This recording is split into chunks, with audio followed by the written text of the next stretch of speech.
कि वो जो हमारे कायद जनाब अल्ताफ़ साहब बुखारी ने एक पब्लिक कमिटमेंट की है 2-3 जगहों पर कि हम 500 यूनिट तक जो है बिजली मुफ्त फराहम करेंगे कंज्यूमर्स को। ट्वीट किया उन्होंने कहा है कि जो एडिशनल ट्रुप्स भेजे गए हैं कश्मीर में, पहले तो सांस लेने की जगह थी लेकिन अब हर तरफ मिलिट्री है, हर तरफ सेना है, तो अब सांस लेने में भी दिक्कत हो रही है। जम्मू कश्मीर का हल मिलिट्री सोल्यूशन नहीं है बल्कि पॉलिटिकल है। आपका क्या कहना है?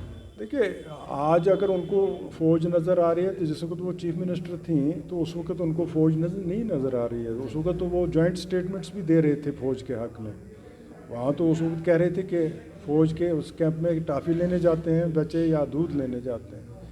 तो ये सिर्फ मैं समझता हूँ उनका अब एक हथियार रह गया है कि किस हम कहाँ कह रहे हैं कि जम्मू को रिप्रेजेंटेशन नहीं मिलनी चाहिए। हम चाहते हैं कि अगर यही लोग मंत्री रहे, पिछली हुकूमतों में जितने के नाम आपने लिए सब के सब मंत्री थे, बहुत सारी मुख्तलिफ हुकूमतें रही, नेशनल कॉन्फ्रेंस की रही, कांग्रेस की रही, पीडीपी की रही, ये सब हिस्सेदार थे और उस हुकूमत में। उस वक्त जम्मू के हित में अगर ये नहीं सोच पाए तो कोई बात नहीं, अब सोच लें। लेकिन जम्मू को सिर्फ सांबा या जम्मू की हैसियत से नहीं देखना है। इसमें आपके 10 डिस्ट्रिक्ट हैं, उन सब को लेकर चलना है और कश्मीर को लेकर चलना है। अगर हम आज भी ये सियासत रहें अलहदा से जम्मू को रख लें या अलहदा से कश्मीर को ले लें तो हम नहीं चल पाएंगे। यानी आप वही कह रहे हैं जैसे प्रधानमंत्री कहते हैं, गृह मंत्री, कि दिल्ली की दिल से दूरी नहीं होनी चाहिए और दूरियां ख़त्म कर। वो दूरियां तब ख़त्म हो जाएंगी जब हम इलाकाई बात नहीं करेंगे, पूरी जम्मू कश्मीर की बात करेंगे, हिंदुस्तान की बात करेंगे। अगर हम आज भी इसी को पीट रहे हैं फिर तो डुगर देश अगर बनाना है फिर तो तिब्बत तक बनेगा ना। फिर तो आपका लद्दाख भी उसी में था, तिब्बत भी था, आपका कश्मीर भी था, आपका हमारा पीर पंचाल और चिनाब भी था। वो डुगर देश जो है वो खाली 2 डिस्ट्रिक्ट्स नहीं हैं।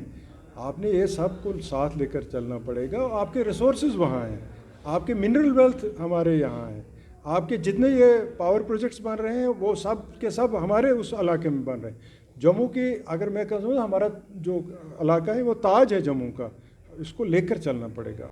जम्मू कश्मीर चुनाव की ओर बढ़ रहा है और परिसीमन आयोग का काम अंतिम चरण में हो रहा है और कहीं ना कहीं अब चर्चा जोरों पर है। अगला मुख्यमंत्री कौन होगा, स्थायी व स्थिर सरकार कौन सी होगी और कौन ऐसा नेता होगा जो जनता से जुड़ी समस्याओं का निवारण करेगा।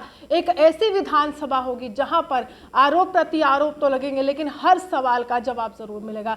सैयद अली असगर साहब मेरे साथ हैं और इनसे जानने की कोशिश करेंगे। एक बड़ी घोषणा अपनी पार्टी की तरफ से की गई है जो जनता से बिल्कुल संबंधित है और इसी घोषणा से लगता है कि जम्मू कश्मीर की राजनीति बदल रही है। अब उन मुद्दों पर पूरी तरह से ध्यान दिया जा रहा है जो जनता से संबंधित है, ना कि जोड़ने व तोड़ने की राजनीति की जा रही है। असगर साहब, वो कौन सी ऐसी घोषणा है जो आपको लगता है कि अगर जनता तक ये ऐसी सौगात पहुंच जाए तो कहीं ना कहीं चुनाव तो छोड़िए, हम राजनीति बदल। देखिए, जिस तरफ आप इशारा कर रही हैं मैं समझ रहा हूं कि वो जो हमारे कायद जनाब अल्ताफ़ साहब बुखारी ने एक पब्लिक कमिटमेंट की है 2-3 जगहों पर कि हम 500 यूनिट तक जो है बिजली मुफ्त फराहम करेंगे कंज्यूमर्स को, जो एक पर्टिकुलर क्लास है। ये नहीं है कि जो हाई इनकम ग्रुप है या इंडस्ट्रियलिस्ट है, इकोनॉमी के हिसाब से वो उन कंज्यूमर्स के लिए वो मुफ्त फराहम होगी। ये पॉसिबल है, ये मैं समझता हूँ 101% पॉसिबल है।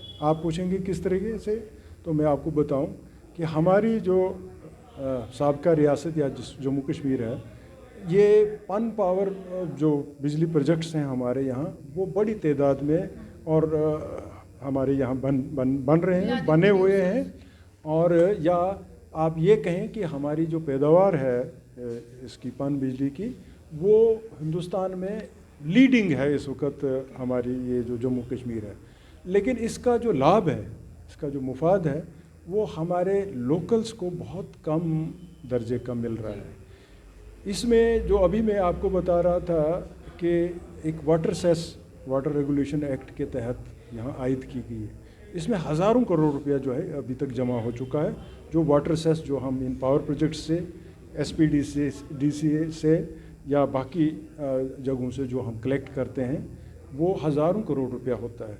अगर उसमें सिर्फ 2% आप एयर मार्क कर लें, ये मैं अपनी बात नहीं कर रहा हूँ, ये हमारे कायद की फ़िक्र है, उसकी सोच है।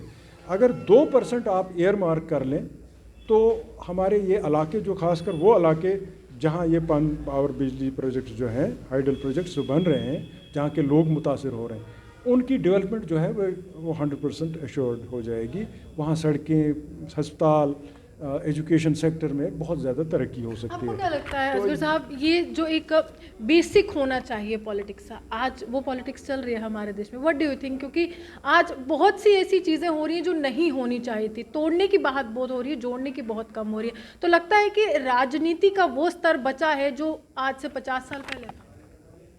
मैं आपकी बात को पूरी तरह नहीं समझ पाया हूँ कि रिलीजन पे बहुत पॉलिटिक्स होती है आज के टाइम पे, धर्मों पे बहुत हो रही है। और अगर हम चुनाव की बात करते हैं तो सड़क, बिजली, शिक्षा, स्वास्थ्य, रोजगार, इस पर चर्चा नहीं होती है।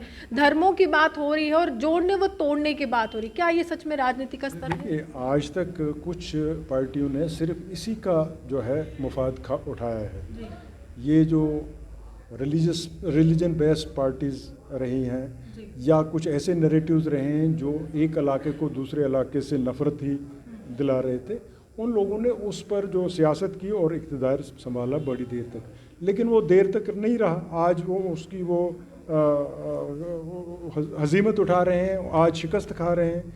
आज जो नैरेटिव बन रहा है, आज सिर्फ अमन सुकून के लिए, खुशहाली के लिए और जो बेसिक नीड्स हैं उन ज़रूरतों को पूरा करने के लिए ये हमारी पार्टी जो जम्मू कश्मीर अपनी पार्टी है, इसका अगर आप देखें सिर्फ एक ही बड़ा फ़र्क नज़र आएगा आपको कि नए तो किसी ख़ास इलाके के लिए है, ना ख़ास मज़हब के लिए है, ना किसी ख़ास कास्ट के लिए है, बल्कि ये पूरे जम्मू कश्मीर के वासियों के लिए एक रोड मैप है जिस पर वो अपनी तरक्की, खुशहाली, अमन जो है वो ढूंढ सकते हैं, तलाश कर सकते हैं। अभी जिस तरीके से अल्ताफ़ साहब ने ये 500 यूनिट्स की फ्री बिजली फराहम करने की कमिटमेंट की है, तो ये उस सिलसिले में एक स्टेप है। इसी तरीके से एजुकेशन सेक्टर में, हेल्थ सेक्टर में बहुत ज़्यादा पॉसिबिलिटी है कि हम ऐसे इक़दाम करें कि जो वाकई गरीब है, मुस्तहिक शख्स हैं, जिनको मिलना चाहे था लाभ, उनको ये मिलेगा।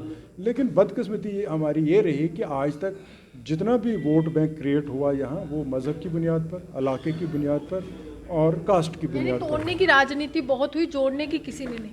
और वो लोग उसका खमियाजा भुगत रहे हैं ना। मैंने आपसे बात कही, आज वो लोग अब 370 को अब पंचायत के मेंबरों के ज़रिए वापस लाना चाहते हैं। वहाँ उन्होंने ये बात चलाई कि हम 370 वापस लाएंगे। इसी तरह से पहले आज़ादी बोल रहे थे, फिर खुद मुख्तियारी बोल रहे थे। तो वो अपना रूप जो है हर दिन चेंज कर रहे हैं, सिर्फ इसलिए कि वोटर जो है उनको आकर्षित करें, उनको अपने साथ बनाएं। वोटर इतना बेवकूफ़ है कि सुप्रीम कोर्ट में अगर कोई मामला होगा तो वोटर उसको समझ के वोट दे देगा। देखिए, ये एक टॉकिंग पॉइंट बनाते हैं, नैरेटिव बनता है और जज्बात में आकर कुछ लोग जो हैं फिर गलती कर जाते हैं।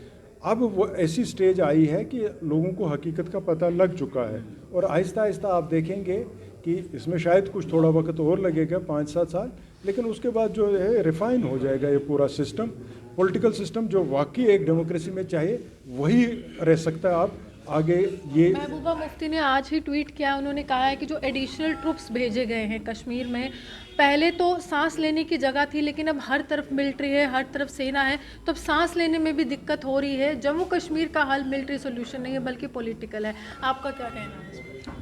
देखिए, आज अगर उनको फ़ौज नज़र आ रही है तो जिस वक्त वो चीफ मिनिस्टर थी तो उस वक्त उनको फ़ौज नहीं नज़र आ रही है। उस वक्त तो वो जॉइंट स्टेटमेंट्स भी दे रहे थे फ़ौज के हक़ में। वहाँ तो उस वक्त कह रहे थे कि फ़ौज के उस कैंप में टाफ़ी लेने जाते हैं बच्चे या दूध लेने जाते हैं। तो ये सिर्फ मैं समझता हूँ उनका अब एक हथियार रह गया है कि किस तरीके से वो एक सादा लो सिंपल जो वोटर है उसको आकर्षित करना चाहते हैं, खींचना चाहते हैं। ये चीज़ें अब नहीं चलने वाली हैं।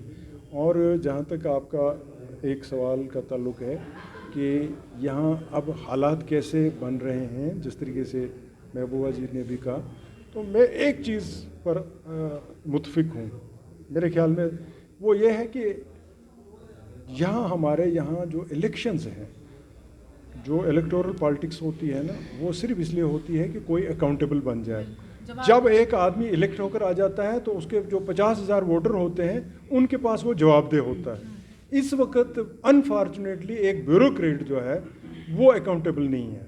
वो हो सकता है एलजी साहब के पास हो, लेकिन इतनी सारी बातें तो एलजी साहब को कौन बताएगा कि फ़लानी जगह ये हुआ ये। तो इस सिलसिले में मैं यही कहूँगा कि जल्द अज जल्द जहाँ इलेक्शंस होने चाहिए और इलेक्शंस भी होने चाहिए इसी तरीके के कि कोई जज्बात की सियासत नहीं करे, यहाँ कोई सेंटिमेंट्स ऐसे नहीं भड़काए जिससे इलाकाई नफ़रत हो, नस्ली नफ़रत हो, ज़ात पात की नफ़रत हो, मज़हब की बुनियाद पर हो। इन चीज़ों से एतराज़ करना बड़ा ज़रूरी है, लेकिन इंतखाब होने चाहिए, इलेक्शंस होने चाहिए, तब जाकर आप कुछ उम्मीद कर सकती हैं कि यहाँ अमन सुकून आएगा और एक ट्रंक्विलिटी। चलिए, मेरा आखिरी सवाल है, जम्मू की बात बहुत हो रही है इस समय। अचानक से राजनेता कह रहे हैं कि जम्मू को बहुत पिछड़ा हुआ महसूस किया जा रहा है और जम्मू के साथ भेदभाव किया है कश्मीर के नेताओं ने। हाल ही में पूर्व मंत्री रमन भल्ला, पूर्व मंत्री हर्षदेव सिंह और चौधरी लाल सिंह ने मिशन टू यूनाइट जम्मू एक प्रोग्राम ऑर्गेनाइज किया। वहाँ पर कहा कि बहुत हो गया, अब हमें जम्मू के लिए लड़ाई लड़नी है। आपको क्या लगता है कि जम्मू के लिए लड़ाई क्या अल्ताफ बुखारी या उनकी पार्टी के तमाम लीडर्स, कार्यकर्ता लड़ पाएंगे जैसे बाकी लीडर्स अब जम्मू की बात कर रहे हैं? जम्मू सिर्फ अगर आप समझते हैं कि ये डिस्ट्रिक्ट जम्मू है या सांबा है तो मुझे अफसोस होगा। जम्मू पीर पंचाल का इलाका है, रजौरी डिस्ट्रिक्ट भी है, इसमें पुंछ भी है, इसमें चनाब की वादी है जिसमें 3 डिस्ट्रिक्ट हैं, रामबन है, आपका डोडा है, किश्तवाड़ है, बहुत बड़ा इलाका है, बहुत बड़ा इलाका है। तो जम्मू के हित में कोई बात करे तो हम तो बिल्कुल उसको सीने से लगाने को तैयार हैं, लेकिन जम्मू को कश्मीर से अलहदा करके कोई चीज़ करने जाएं हम जो कश्मीर पर भारी पड़े या कश्मीर वाले कुछ ऐसी चीज़ करें जो जम्मू पर भारी पड़े, वो एक्सेप्टेबल नहीं है। इसी वजह से हमारी पार्टी वजूद में आई है कि ये इक्वली एक्सेप्टेबल हो जम्मू के लोगों को भी और कश्मीर के लोगों को भी। जो हमारा रोड मैप है वो आप देख लीजिए, हमने कहीं ये बात नहीं कि कश्मीर को कोई खुसूसी दर्जा दिया जाए तो जम्मू के लोग पीछे रह जाएं, या जम्मू में सड़कें नहीं बने तो कश्मीर में बने। हम लोग जो है हम पूरे इक्विटेबल डिस्ट्रीब्यूशन चाहते हैं, रिसोर्सेज की भी, अपॉर्चुनिटीज़ की भी, और जहाँ इक़्तिदार मिलेगा वहाँ बराबर का हिस्सा मिलना चाहिए। अगर कुछ लोग जम्मू को देखते हैं कि इसमें कोई कमी रही है तो उनको कहते हैं कि इतने सालों से जो मुख्यमंत्री रहे वो नेशनल कॉन्फ्रेंस के, पीडीपी के, कांग्रेस के रहे और जम्मू को उसका अधिकार नहीं मिल पाया। और जो डोगरे हैं, जो डोगरा रियासत की बात करते थे, डोगरा सर्टिफिकेट खत्म कर दिए, तो वो सारी बातें कह रहे कि हमें हमारे अधिकारों से वंचित रखा है, कश्मीर सब कुछ लूट के ले गया। नहीं, उनके नज़दीक डुगर देश क्या है? डुगर देश तो तिब्बत तक था। डुगर देश को अगर ये सीमित करें सिर्फ 2 डिस्ट्रिक्ट्स पर या 2.5 डिस्ट्रिक्ट पर, वो तो नहीं होता है। हम कहाँ कह रहे हैं कि जम्मू को रिप्रेजेंटेशन नहीं मिलनी चाहिए। हम चाहते हैं कि अगर यही लोग मंत्री रहे, पिछली हुकूमतों में जितने के नाम आपने लिए सब के सब मंत्री थे, बहुत सारी मुख्तलिफ हुकूमतें रही, नेशनल कॉन्फ्रेंस की रही, कांग्रेस की रही, पीडीपी की रही, ये सब हिस्सेदार थे और उस हुकूमत में। उस वक़्त जम्मू के हित में अगर ये नहीं सोच पाए तो कोई बात नहीं, अब सोच लें। लेकिन जम्मू को सिर्फ सांबा या जम्मू की हैसियत से नहीं देखना है, इसमें आपके 10 डिस्ट्रिक्ट हैं, उन सब को लेकर चलना है और कश्मीर को लेकर चलना है। अगर हम आज भी हम ये सियासत रहें अलहदा से जम्मू को रख लें या अलहदा से कश्मीर को ले लें तो हम नहीं चल पाएंगे। यानी आप वही कह रहे हैं जैसे प्रधानमंत्री कहते हैं, गृह मंत्री, कि दिल्ली की दिल से दूरी नहीं होनी चाहिए और दूरियां ख़त्म कर। वो दूरियां तब ख़त्म हो जाएंगी जब हम इलाकाई बात नहीं करेंगे, पूरी जम्मू कश्मीर की बात करेंगे, हिंदुस्तान की बात करेंगे। अगर हम आज भी इसी को पीट रहे हैं, फिर तो डुगर देश अगर बनाना है फिर तो तिब्बत तक बनेगा ना। फिर तो आपका लद्दाख भी उसी में था, तिब्बत भी था, आपका कश्मीर भी था, आपका हमारा पीर पंचाल और चिनाब भी था। वो डुगर देश जो है वो खाली 2 डिस्ट्रिक्ट्स नहीं हैं। आपने ये सब को साथ लेकर चलना पड़ेगा। आपके रिसोर्सेज वहाँ हैं, आपके मिनरल वेल्थ हमारे यहाँ हैं, आपके जितने ये पावर प्रोजेक्ट्स बन रहे हैं वो सब के सब हमारे उस इलाके में बन रहे हैं। जम्मू की अगर मैं कहूँ हमारा जो इलाका है वो ताज है जम्मू का, इसको लेकर चलना पड़ेगा आगे। देखिए, साफ तौर पर आपको सबको लेकर चलना पड़ेगा और अधिकारों की बात करनी है तो जम्मू को भी अधिकार देना है, कश्मीर को भी देना है और बराबरी का दर्जा देना। आप यूँ हमारे सामने देखते हैं दोनों मुसलमान के।